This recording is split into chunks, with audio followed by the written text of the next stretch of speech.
Alors, dans cette vidéo, on va voir comment simplifier et réduire une expression littérale. On va commencer par les simplifications, on va surtout parler de multiplication, et après on verra comment réduire une expression, et là on va surtout parler de somme.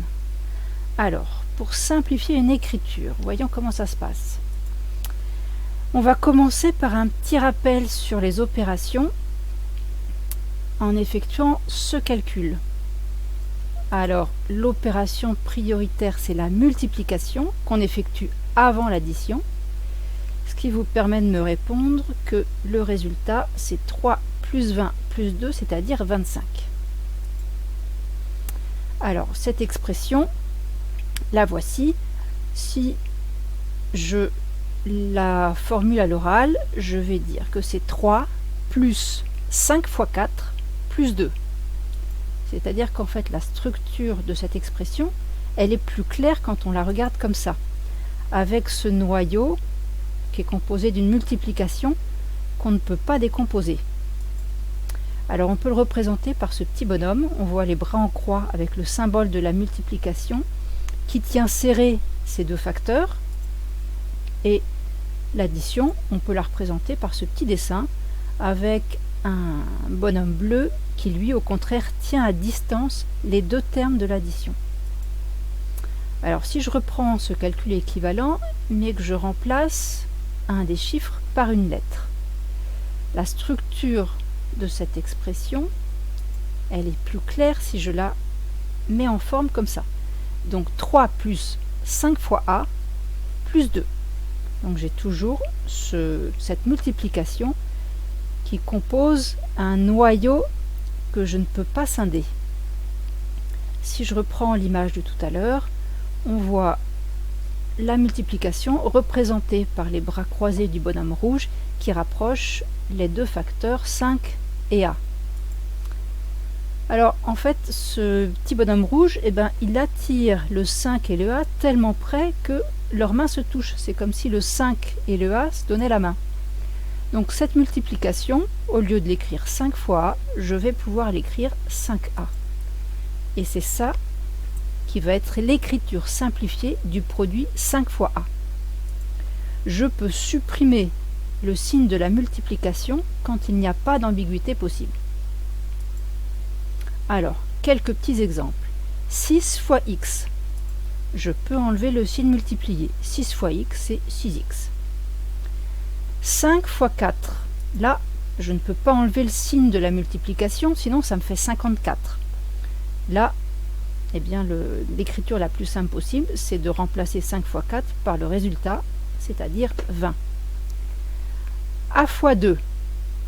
Eh bien là, je ne vais pas dire que c'est A2, parce qu'il y a un risque de confusion avec A au carré. Par contre, A fois 2, je sais que c'est aussi 2 fois A, et c'est égal à 2A. Le suivant, 2 fois Z fois 4. Eh bien, je vais commencer par mettre les nombres devant les lettres. Je vais changer l'ordre des facteurs de la multiplication et mettre le Z à la fin. Et je peux donc simplifier l'écriture par 8Z. Je suis passé de 5 caractères à 2 caractères. Le suivant, je peux supprimer le signe multiplié entre les deux facteurs. Et je vais lire 2 facteurs de t plus 3. Quelques exemples en rajoutant différentes lettres. Y fois x. Là, je peux supprimer le signe multiplié et écrire yx. Je peux aussi dire que c'est égal à xy. A fois 5 fois b. Je vais commencer par changer l'ordre des facteurs et mettre le nombre devant. 5 fois A fois B, et je peux aussi l'écrire 5AB ou 5BA. La suivante, on fait pareil, on met tous les nombres devant en changeant l'ordre des facteurs de la multiplication, les lettres derrière, et j'obtiens 9 fois A, c'est-à-dire 9A au carré. J'ai donc une écriture très réduite qui tient en 3 caractères. Et puis le dernier, eh bien on va faire pareil, on va changer l'ordre des facteurs de la multiplication en mettant tous les facteurs correspondant à des nombres devant, tous les facteurs correspondant à des lettres vers la fin, et on peut écrire le résultat 10z au carré t au carré, ou bien 10 t au carré z au carré. Voilà pour les simplifications d'écriture. Regardons maintenant ce qu'on peut faire si on rajoute dans une expression littérale des additions ou des différences, des sommes ou des différences. On va prendre un premier cas simple. 6 moins 4 plus 2x. Si j'effectue le calcul de gauche à droite, 6 moins 4, ça fait 2, plus 2x. Et bien là, il n'est pas possible de réduire, de simplifier plus, d'avoir une expression plus condensée, plus synthétique. Là, si je prends 2 euros, correspondant au nombre 2, je rajoute 2 pommes, eh bien j'ai toujours 2 euros et 2 pommes. Je ne peux pas faire d'addition entre des objets de nature différente. Par contre, je vais pouvoir faire des sommes ou des différences entre des membres de la même famille. Alors, prenons l'exemple suivant. 3x plus 2x. Si je prends 3 pommes et que je rajoute 2 pommes, vous savez bien que ça fait 5 pommes. Eh bien, c'est pareil pour les x. Dans la famille des x, on en prend 3, on en rajoute 2, et ça nous en fait 5. Autres exemples, on complique un petit peu encore. Cette expression, on va donc essayer de la condenser en faisant tous les calculs que l'on peut faire, c'est-à-dire entre les membres de la même famille. Donc repérons combien de familles dans cette expression. On voit en kaki des nombres qui sont des constantes, qui ne vont jamais changer, par opposition aux variables. C'est le 6 et le moins 2. Et puis on voit une famille y en vert et une famille avec des x en rouge. Eh bien, nous allons pouvoir regarder dans chaque famille ce qu'on peut faire. Les 6, que j'ai représentés par 6 euros. J'en prends 6, j'en enlève 2. Ça m'en fait 4. Famille suivante, les y. Je prends 4y et je rajoute un y. Ça me fait donc 5y. Je passe à la dernière famille, la famille des x. Je prends 5 pommes, 5x, j'en enlève 2, il m'en reste 3. J'ai fait tous les calculs que je pouvais faire. L'expression la plus condensée possible, l'expression réduite, c'est donc la suivante. 4 plus 5y plus 3x.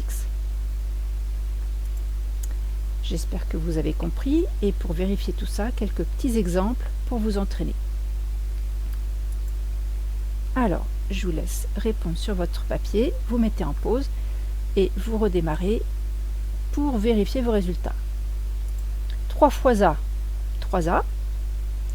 3 fois 5, 15. Z fois 4, non pas Z4, mais 4Z. T fois 3 fois 4, 12T. Et on complique un petit peu. Alors pareil, vous mettez en pause, vous faites les exercices sur votre feuille et vous vérifiez. Pour le premier, 3 facteurs de y plus 1 facteur de 5 moins a. On peut supprimer les deux signes de la multiplication. La ligne suivante, 5 fois 3, ça nous fait 15, et 2 fois b fois 6, ça nous fait 12b. 15, moins 12b. Et on ne peut pas réduire plus. La suivante, 3 fois y, 3y, plus 10, plus 2 fois y, 2y. Et là, je peux encore réduire en additionnant 3y et 2y, ce qui me fait 5y. J'arrive à 10 plus 5y, et là, je ne peux pas réduire plus l'expression. C'est la forme la plus condensée possible. Encore quelques exemples, en compliquant encore un peu les choses. Vous mettez en pause, vous faites l'exercice sur votre feuille, et vous redémarrez pour la vérification. Et voilà les résultats. 6a au carré, moins 3a, moins 2a au carré. J'ai deux familles. Il y a des a et des a au carré.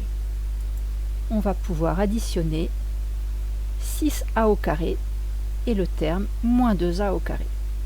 Ce qui nous fait 4a au carré moins 3a. Par contre, entre ces deux familles, je ne peux pas aller plus loin dans la réduction. Le B. 15 moins 2BA moins 2 plus AB. Alors là, j'ai deux familles, des constantes, 15 moins 2, et une famille AB qui est la même que la famille BA, puisque AB est égal à BA. On peut inverser l'ordre des facteurs dans une multiplication. Donc l'expression la plus réduite possible, ça va être 13 moins BA ou bien 13 moins AB. Et on ne peut pas trouver d'écriture plus condensée. Pour le C, là on a encore plus de familles, on a des constantes, on a des Y, on a des Y au carré et des XY. On a donc 4 familles. Et l'expression la plus condensée possible, c'est la suivante. 4 pour la famille des constantes, plus 2Y, moins XY, on en avait moins 3 et on en rajoutait 2, plus des Y au carré, 6Y au carré. Et voilà, c'est terminé.